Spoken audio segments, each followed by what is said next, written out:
They invaded this country 30 years ago this month and captured a generation of Americans.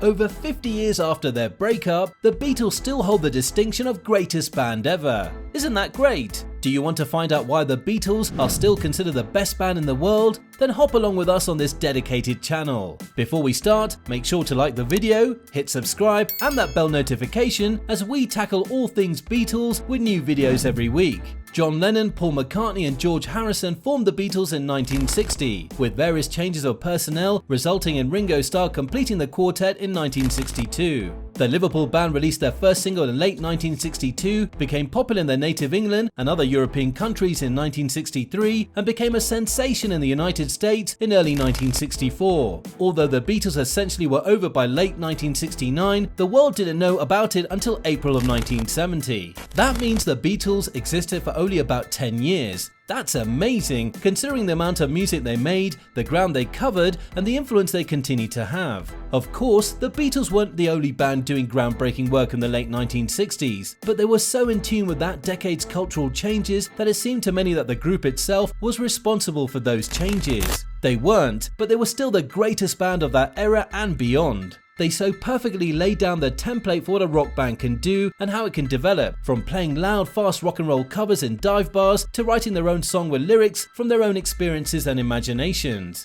They also played with a new sound derived from their many influences, including English music hall songs, traditional songs, American rock and roll, Motown, Bob Dylan and more. Paperback Writer is from May 1966, toward the end of their reign as teen idols and just a few months before they decided to stop touring. The Beatles did not stick with what had made them incredibly successful. They followed an artistic path in a commercial world, and as they did, their audience grew with them. It wasn't just the skill sets of the four band members that made them the greatest band. Of all the so-called fifth Beatles, producer George Martin was the most vital. Martin studied and recorded classical music, but he also produced comedy and novelty records in the 1950s. As the Beatles moved into their psychedelic period, George Martin provided both grounding and encouragement as he always did. He knew the studio and he was willing to push the boundaries of what could be done there. Strawberry Fields Forever came early in the sessions that produced the Sgt. Pepper's Lonely Hearts Club Band album in June 1967. The reputation of that album rests on the fruition of the Beatles as a studio band,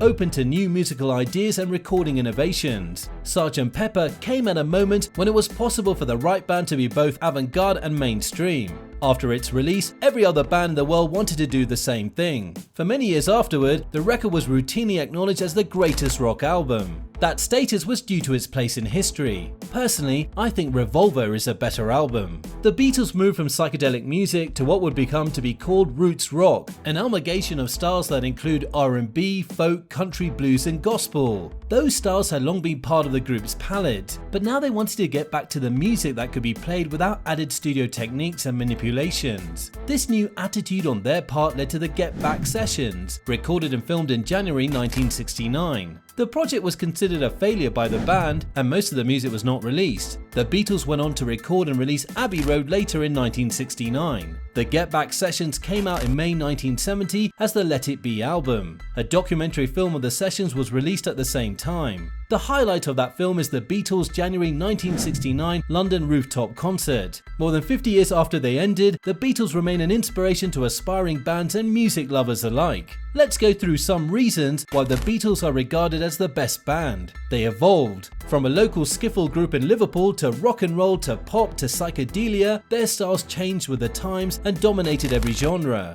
During the week of April 4, 1964, the Beatles occupied the top 5 positions on the Billboard Hot 100 singles chart, 12 in the Hot 100, the top 2 positions on the albums chart, the number 1 position in the British singles chart, the first 2 positions in the British albums chart, and the number 1 position in the British EP chart. The complete domination of the British and American charts in history. They hold the record for the group with the longest span between number 1 albums in the Billboard albums chart, 36 years and 51 weeks, 1964 to 2001. In 2000, 20 years after John Lennon was killed and 30 years after they broke up, their second major greatest hits compilation, One, spent 8 weeks at number 1 and sold 13 million copies in its first month of release. They boast 20 number 1 hits in the United States, 19 number 1 albums with 24 consecutive top 10 hits from 1964 to 1976, 6 years after they broke up, a record for a group. They also have 12 number 1 hits in Germany, 23 in Australia, 21 in the Netherlands, 22 in Canada, and 13 in Malaysia. According to the United World Chart, the Beatles have 16 of the 100 most successful tracks of all time, and also 7 of the 100 most successful albums in history. The Beatles recorded 4 of the top 10 greatest albums of all time, according to Rolling Stone magazine, and 3 of the top 5. Their influence outside of music was powerful. From their famous hairstyles to their collarless jackets, their fashion influence was immense. At least 2 million businesses, Sgt. Pepper's and Strawberry Fields Cafe, have Beatles-inspired names. They were groundbreaking pioneers almost from the beginning, being the first group ever to employ feedback in 1964's I Feel Fine. One of their first hits, A Hard Day's Night, features an opening chord so revolutionary that it took almost 45 years for someone to figure out how they played it. 1964's I Feel Fine featured the first use of guitar feedback in a song. 1965's Rubber Soul and the follow-up Revolver saw more innovation, from the use of a sitar in Norwegian Wood to tape loops in Tomorrow Never Knows. Then there are the backward vocals in Rain, a first, and a Moog synthesizer on several songs on 1969's Abbey Road. The fastest selling single of all time, 250,000 copies of I Want to Hold Your Hand sold in 3 days in the United States, 1 million in 2 weeks, 10,000 copies sold per hour during the first 20 days in New York City alone. Yesterday was the most covered song in the music industry in the 20th century. The Guinness Book of Records lists more than 3,000 recorded versions. It was also the most widely broadcast song in international radio history. It was aired around 7 million times from 1965 to 2000, according to BMI. They also set the record for television audiences in the United States, with over 70 million viewers attending their performance at The Ed Sullivan Show on CBS on February 9, 1964. By performing at Shea Stadium in New York on August 15, 1965, the Beatles set a new world attendance record, around 56,000 spectators, and profitability. It was the first time in the history of popular music that a group or artist performed in a stadium. Their iconic number 1 singles notwithstanding, Love Me Do, From Me to You, She Loves You, I Want to Hold Your Hand, Can't Buy Me Love, A Hard Day's Night, I Feel Fine, 8 Days a Week, Ticket to Ride, Help, Yesterday, Day Tripper, We Can Work It Out, Paperback Writer, Yellow Submarine, Eleanor Rigby, Penny Lane, All You Need Is Love, Hello Goodbye, Lady Madonna, Hey Jude, Get Back, The Ballad of John and Yoko, Something, Come Together, Let It Be, and The Long and Winding Road. Some of their best songs weren't even on any singles or B-sides. I Should Have Known Better, You Won't See Me, For No One, Across the Universe, Two of Us, Dear Prudence, and Because are all just album filler. They revolutionized the science of recording, using multiple tracks instead of playing live. Producer George Martin used varying tape speeds to make Lennon's voice sound high, Tomorrow Never Knows, and slow, Strawberry Fields Forever. He also brought in string musicians to accompany certain songs, Yesterday. In another session, McCartney utilized bass drums halfway down a corridor